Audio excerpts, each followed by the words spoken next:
the walk size in half and then go out. He needs to be waiting to go out, right? So the other thing too is when you come back and you cut the walk in half, that smaller walk needs to feel like you're adding a little bit of energy to say, now when I relax my reins, do you take me up on my offer to go bigger? Does that make sense? So like collection, just as a general idea, needs to be contained energy. So if you bring the walk back and it's not contained energy, it's literally just smaller, when you relax, you're not going to have anything in there that wants to go. Does that make sense? You need to use the collection almost as a revving the engine kind of idea, so that when you do relax, he's already going. The RPMs in the engine are already higher, right? So on this diagonal, go a little bit bigger. Yeah, and a little bit bigger. So go trot for a second. Just 2 strides trot. There, and then walk. Big walk, big walk, big walk, big walk, big walk, big walk, big walk, big walk, big walk, big walk, big walk, big walk, big walk, big walk. Bother him for a second. Big walk. Yeah, bigger, bigger, bigger, bigger. Yeah, fine. Good. Good. Good. And then when you go collected walk or shorten the cut it in half, he needs to feel like he's pushing up to the hand to make himself smaller. That's better. And then if you relax, he stays going to the hand when you relax. Does that make sense? We don't want him to come back towards you when you collect him. We want him to stay in front of you when you collect him. Yes, that's much better. Much better, right? And it's a small difference, but it's everything in the difference for a Grand Prix horse, right? If you start collecting a Grand Prix horse and they start thinking that they come back towards you, you're screwed, right? It ends there. Very good. So then again, on the short side, maybe another transition. You push him to the hand to collect him. You have forwarding collection, forwarding collection, forwarding collection, to the hand and collection. Now bigger, and you should just be able to relax.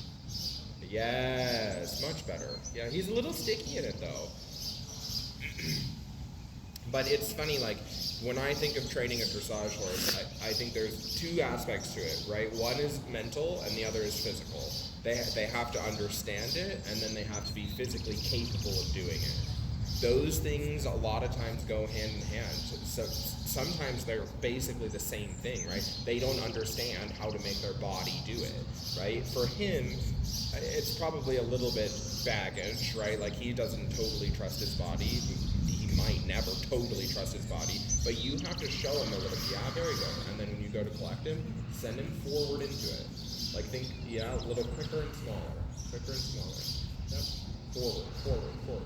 Yeah, he's a little too light, right? Like, I want him going to the hand when you collect him. Yes, fine, that makes sense. And now if you relax, does he stretch? Yeah, good, good. Okay, so it's about a third of what I want, but we don't have that much time, right? But think about it and work on it when you take him home. That feeling, when he comes back, it needs to be he wants to go when you shorten him, and when you let him go, the neck has to take the bits forward.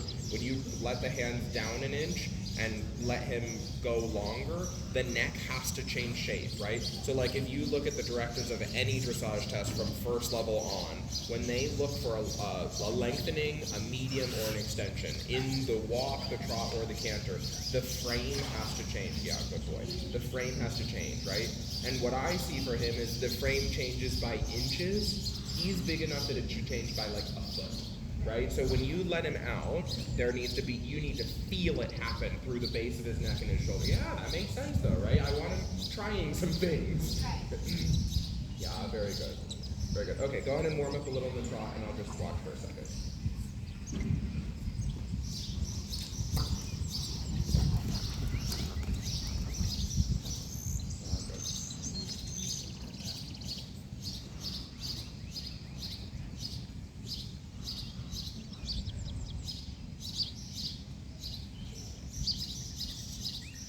Bend in the corner, right? Don't go through the corner like a ship. Little right flexion, little right leg. Think little leg yield out in the corner, little shoulder port coming out. Exactly, and then do whatever you want, right? But try to make it a habit that you bend in corners. And then straighten after corners.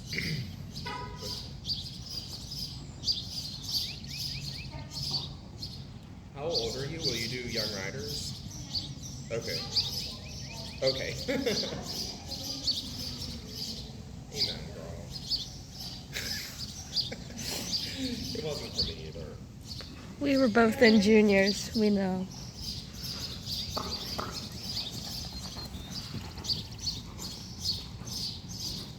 Yeah, that for me was a little bit too much falling through the corner again. Right, I want the shoulders should go out in the corners, and then you can straighten them after. So already prepare a little left flexion. Now get the shoulders to the right. Yeah, left flexion, shoulders to the right. Left flexion, shoulders to the right. There you go. And then straight. And now left flexion, shoulders to the right. Shoulders to the right. Yes, good job. Yeah, good. And it's funny, you watch, it doesn't look that different, but it just doesn't look like he's pushing onto his inside front leg in the corner. Right, he shouldn't push, yeah, yes. Take a little weight on the right front of this corner. There he was leaning, for sure. He needs to be bending, not leaning. Yeah, still he sped up a little bit. So do these two corners again. Right? He needs to be bending so that he's not... Yes. Good. A little weight in your right foot. Don't run through it. If he warms up slow, he warms up slow. You can't chase him into warming up faster. There you go.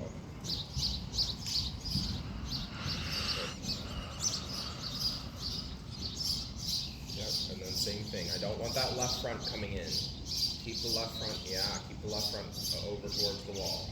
Good. And when you keep the left front towards the wall, the nose still has to stay in. So I want the nose in, not the feet. Good job.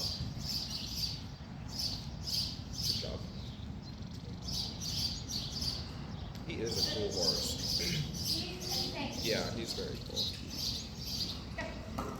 Good. Were you here when I rode him? I think I was. Yeah. He's cool. Lightest? Yeah. Bending. So the feet stay out, the nose comes in. Yeah, it's okay, right? But you don't be afraid to exaggerate it. You're warming up and something has to move in order to warm up. Right? His spine is staying very straight. For a dressage horse, it's more like a hunter, right? So don't be afraid to bend them. Yes. Now bend the neck too. Yes. Yeah. Good. So come down the long side and put him in half-pass position to the right. So half-pass position is a little bit shoulder in and haunches in. Keep a little weight in your right foot, yeah, but haunches in also. If you were doing a half-pass across the diagonal, how would you want it to feel through his body? That's exactly, yes, there you go. And keep that position through here and slow down a little bit. You want a little bit of cadence. And now half-pass position again. So the nose is in, the ears are in, and the hip is in. Good. A little more flexion to the right. So right behind his ears. Yeah. Good, now come quarter line. Still half-pass position to the right. Nose is in, and hips are in. Good. A little more hips. That's just shoulder forward. Haunches in. Yes. Good job. Good job. Keep the haunches in. Good. Keep the haunches in. Haunches in. Haunches in. Haunches in. Haunches in. Turn quarter line. And change direction. Yes. And then change direction. Good. You can straighten him a little, and then you're going to go in half-pass position left. And I would actually rather see him warm up in this half-pass position in both directions instead of going around too straight, just because he's warming up like his ankles, which just means you're going to have to call the vet later, right? You want to warm up the whole body, everything from head to tail, right? So little hunches in. Yep. A little more hunches in. A little more. Not really doing it at all. So go towards the mirror quarter line and watch yourself in the mirror. And haunches in. Yeah, and now more neck bend. To the left. Yes. Yes. There. There. Good. Good. Now same thing down the next long side, but try to add also a little bit of shoulder into it. So you can come in and shoulder in, but recognize how difficult it is for him to do the haunches in. So start with a little shoulder in, but now add haunches into it. It's a real bending exercise. Yeah, you lost the shoulder in. the shoulder in and add haunches in. Yeah, so do it towards the smear again. Start in the little shoulder in, and then add haunches in.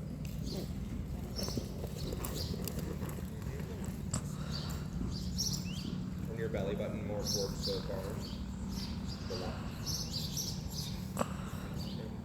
Good. Good. Good. Okay, go and let them walk for a second. I would rather see you ride around with no contact, to be honest, right? Like, I like that look, so do the judges. I don't have a problem with that. Again, what we're talking about is the training of issues, right? Like real training. If you go into the show ring and you say, yeah, and now try to flip it to the left. Yep, and add a little activity. You can use the stick. Yep, a little touch, exactly, and now flip it to the right. A little activity. Yeah, it still needs to come to the right, something more flexible to the right. And if he doesn't, use the curve a little and say like, hey buddy, don't resist so much. Right? The curve can be helpful instead of something to hang on, right? And I for sure don't think they should hang on the curve. I'd rather see the curve bounce in their mouth a little bit than pulling on the curve. And I'm also much more a fan of a tighter curve chain, so that if you use the curve, it's not something that you can pull back in their mouth, right? Like, I also really dislike that look of a curve pulled in their mouth and holding with strong contact. It's not for me, right? But I want to see, yes, like even this is actually better flexion through his pole. But that's what you want to start having is this ability to kind of move his pole around without moving the whole neck around. Overbending, for me, it does have its place, right? I mean, riding a horse really round has its place. Riding a horse bent right, bent left has its place. I don't think you need that, though. I think he needs a little bit of this straightforward suppleness just right up at the front, so that when you ride him up to the bridle and you feel it in your hand, you can keep it loose. Does that make sense?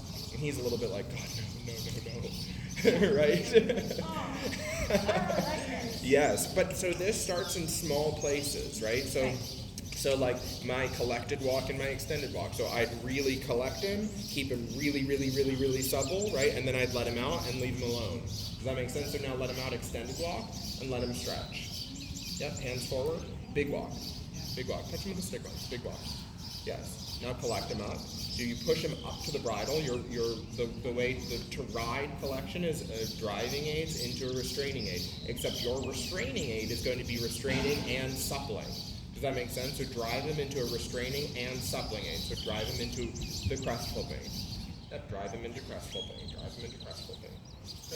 Good. And honestly, even if it doesn't work, you just try the other side. You try the other side to say, this is not steady, it's not still, and I'm not going to wait for resistance. Does that make sense? I'm going to move that pressure around so that there isn't resistance. Because what these horses do is they go up to the front, they hit it, and they say, oh, that's unyielding. I'm afraid of it, I don't like it, that's too much pressure, I'm peacing out, right? You want to say, it's moving, there's nothing stuck, nothing's holding you, nothing's doing that. I'm actually the opposite, I'm going to move it around. I'm going to push it up there and I'm going to move it around. Yep, and also to the left, right? It's a lot, yes, good, and keep pushing them up to it. And now go out to extended walk. Yep, and right away, out to it, big walk, touch him with the stick, big walk. Yes, that response also has to be quick. Yep. Good. Okay, and go ahead and go trotting. And you choose the trot, right? You can start at a normal working trot even if you want. It's nice and floaty. Yep. So when you get that cadence trot, get the cadence trot and add suppleness, right? So add a little cadence now and suppleness, right? So yes, good, and suppleness. Flip his crest once there. Now drop the neck an inch and go forward. Yep, now bring him up into cadence again and flip the crest. And now drop him and think flat and bigger. Now bring him up into cadence again and flip the crest. Forward, and flip the crest, Yep, so you juggle around the tension. Yes, and on the left side too, juggle the tension on the left. Yes, and now bigger and flatter. Make him stretch, and go. Yeah. So he lost a little power, right? So he's still, when you drop, now bring him up into cadence again, but you send him forward into a juggling range. Yep. But the juggle has to have a little tension behind it, meaning like, yes, enough to move the pole. Yes, enough to move the pole. Move the pole around. And yes, and a little pressure from behind and move the pole around. A little pressure from behind, drive him a little more, and move the pole. Yes. Good. There you go. Good. Good. And flip the crest. And keep in the passage. Stay in the passage. And flip the crest. Yeah, it has to move. If it doesn't move, the passage will start to feel labor. Yes. Does that make sense? Yeah. Then it starts to feel like, I don't even know if he's going to keep going in passage. Get it loose and then keep it going. Loose and then keep it. Yes. Good job. And then flatten it out and go a little forward. Good job. And walk for a second. Does that make sense? So even when you're just schooling it like this, right? And I would almost rather see you start here than the idea of making it smaller, just so that he starts recognizing that there's a pattern. When I start adding more cadence and more collection, I am going to make sure that it's soft. Like I will make sure, right? Especially because if he gets stuck, or if he gets nervous, or if he gets lazy, right? Those are three very different things. But all three of those things, it's 100% dependent on the suppleness. Does that make sense? So he has to think of collection as getting softer so that it doesn't become a negative thing, and also so that he starts trying more in collection, right? Because if you rely on pressure to make the collection, they only give you so much. What you want it to become is like this really kind of comfortable spot, so that they go, every time I collect, I actually feel really good. You know what I mean? Then that's when you start getting these horses where you watch some of these really brilliant Grand Prix horses. They offer more collection because they know what to do with their body and they feel good about it. Does that make sense? Even a cold horse can start to feel really comfortable in collection just because they feel light and they feel loose.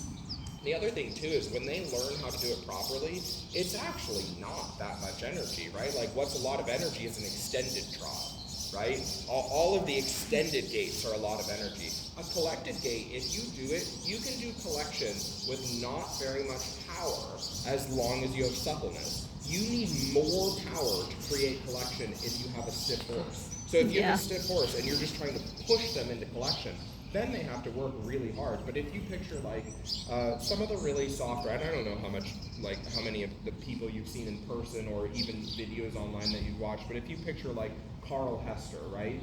Those horses passage around very light and very small, right? It doesn't look like he's holding on and pushing, right? They're just doing a little cadence trot under him at the Olympics to get a gold medal, right?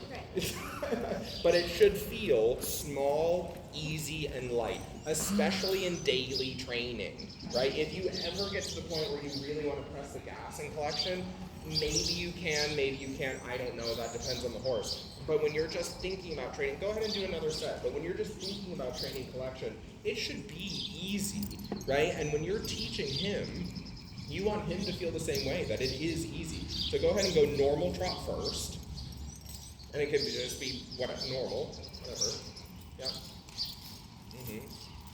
Yeah. And then when you do a transition to passage, I want you to think you step forward into it, and he gets looser.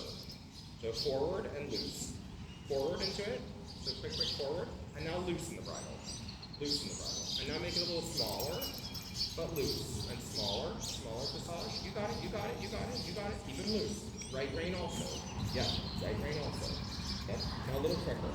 But loose. That's okay. Yeah, don't get after him. He's just figuring it out. You know what I mean? Yeah, Shorten your reins a little. That's exactly right. Right? And your job is rhythm. Cadence. Now a little quicker cadence. But don't let him get stiff. He looks very stiff in his pole there. That's better. Now keep him a little quick. Yep, but it's not pressure. It's just tempo. That's exactly right. And now move his ears around a little bit. It's just tempo. Quick and small. Move his ears. Quicker. Yeah, but easy. Move his ears. Move his ears. Move his ears. Move his ears. A little more than that. A little more than. Yes. Good job. Good job. Easy though. Easy. No, it's too much. It was too much with the leg. A little too much pushing with the seat. Let it be that easy, right? You feel the spot and you're like, I got the passage, right? No, just cruise around like that and play with it. Yes, yeah, good. Just let them walk for a second, then go normal trot. But I also like that idea of, like, I like to stay in what I would consider like a shitty passage, right? I want to stay in a shitty little passage, and I want to make that shitty little passage a little bigger, a little smaller, a little higher, a little lower, with a low quality passage, right? Because what I want to teach them is the passage is not a big deal, but what I want to increase is adjustability in the passage, right? So that if I want higher, I get higher. And it doesn't need to be like I'm going for a 10 passage. I just want to be in passage. Yep, and now make it a little smaller. Now make it a little bigger. Now make it a little smaller. Yeah, now stretch him a little in the passage. Keep the passage, but stretch him. Even a little more. Now bring him up in the passage. Same passage. Yep, same passage. Same passage. Now turn left, or right, sorry. Turn right. Now a little bigger passage.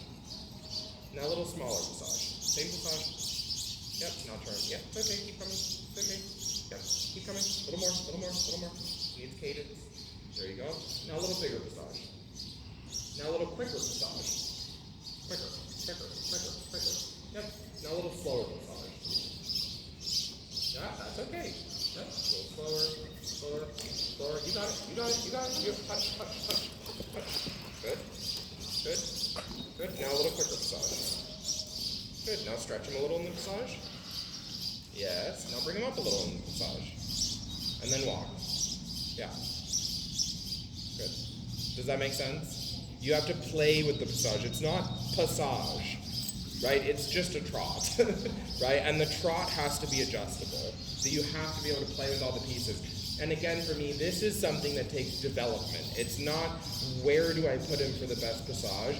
If he feels capable of putting himself in different shapes and different sizes in the passage, you get to choose eventually, right? Eventually you get to say, I want this passage with the neck up in the highest possible tempo and the smallest possible stride, so that I can have the most ridiculous looking Dutch passage in the world, right? Or you can say, I want this passage a little bit with a long draping neck with a beautiful top line. You can choose whatever you want, right? Is the idea, right? But he also needs to think it's not a big deal and it is just playful. Does that make sense? Yeah. And I always think, like, when I'm changing the passage, I know it sounds funny, but in my head, I think this is the same passage that I'm changing, right? So I don't try to go to a different passage. I try to go in one passage and change the one passage. So yeah, it becomes 100 different passages, but I think one passage, lower neck, one passage, higher neck, the same passage faster, the same passage slower. Does that make sense? So then there's two different things that you can do to approach the piaffe, and this might be a little bit premature, right? But I'll tell you anyway, right? Yeah, you seem to have a good grasp on it, but when you start approaching piaffe passage for a real Grand Prix horse, and like I like that you're starting early, right? Your goal is Grand Prix in a while, right? And I think that's smart. I start thinking about the Grand Prix when my horses are young, right? So that they have their whole life to develop into a Grand Prix horse. But when you start going into Grand Prix, two major things are hard about the piaffe passage tour. One is that they trot in place, right? That's the simplified way of thinking of it. And the other is the transitions from passage to trotting in place to passage, right? So when you think of like these really good Grand Prix horses, and this is, I'm telling you this again as a trainer, when you need to know a really correct classical piaffe has a lot of collection and also an obvious shift in balance. That's one thing. to do really good transitions between piaffe and passage is a different game. And it's also a different game when you're competing for modern judges that don't really understand real dressage, right? So what they want to see, what's written on the paper that they've been taught, is that the horses come in, they have self-carriage, they have rhythm. In the passage, they have cadence, activity, whatever. In the piaffe, they're looking for regularity, the number of steps, right, and the balance. They say collection, but what they want to see is that the horse is trotting in place, right? That shift of balance is something that I train separately from the Piaffe massage transitions, right? So, and this is just the way that they're taught to look at it now. I don't agree with it. Yeah, and walk forward. Do it right back a little slower. And loosen his collar. Slow, slow, slow. Good. And then walk forward. Good. And then on the short side, do a rein back and then trot out. And you don't have to kill him for it, just to kind of see what he offers. Or you can even think rein back and then like little trot out, right? So rein back slow. Loosen his collar. There's a little step. Little step. So feel his, feel him. Feel the bits. And then trot out slow. Feel the bits. Loose. Feel the bits. Loosen the pole. Loosen the pole. Loosen the pole. Loosen the pole. Yeah, and then halt and rein back. He does have to trot out. So there he walked and then trotted. So that's the one rule, right? I don't care what it looks like, right? We're talking about developing it, but it does have to be a trot. Now trot. Trot. That's exactly, yes, and then walk. And rein back. Slow. Feel his pole. Move his pole around. That's okay. Move around, rein back. Move around and rein back. Move around and rein back. And now trot out. First step has to be trot. Trot, trot, trot, trot. Yes, good. And then walk out. Good. Good. And walk. Okay. Good. It's just transition training. Change direction.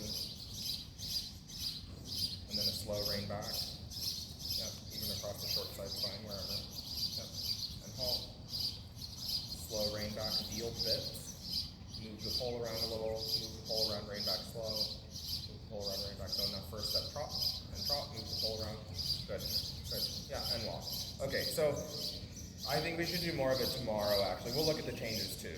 But I think we should do more of it tomorrow. But like I said, the Piaffe is very different than the Passage, and you approach it very differently too.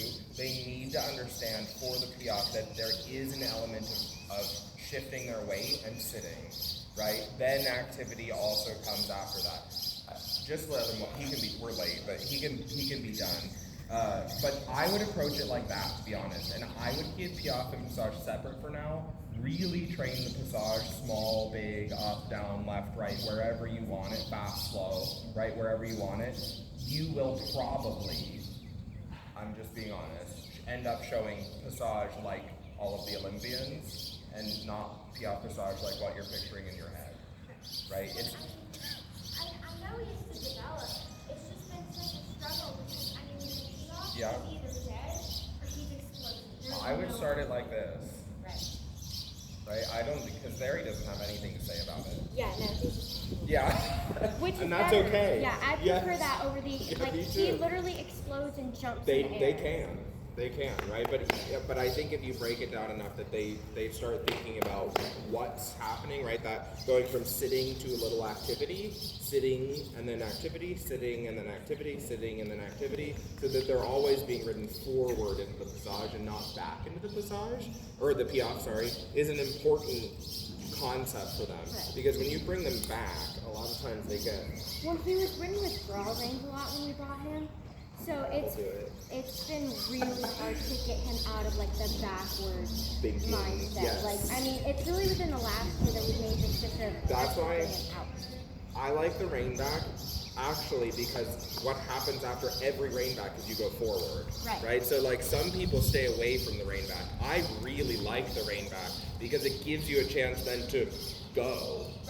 Right? I know people think of it as a backwards thing, but unless you're going rein back around the ring, you're not, right? That maybe you rock back for a second, but then you always go. What I don't like is people that's not people, right? I don't like the concept of riding really forward and then bringing the horse back and bringing the horse back and bringing the horse back. I would rather have the horse back and ride the horse forward. Right. Does that make sense? Yeah. That, for me, makes more sense. The horse is back.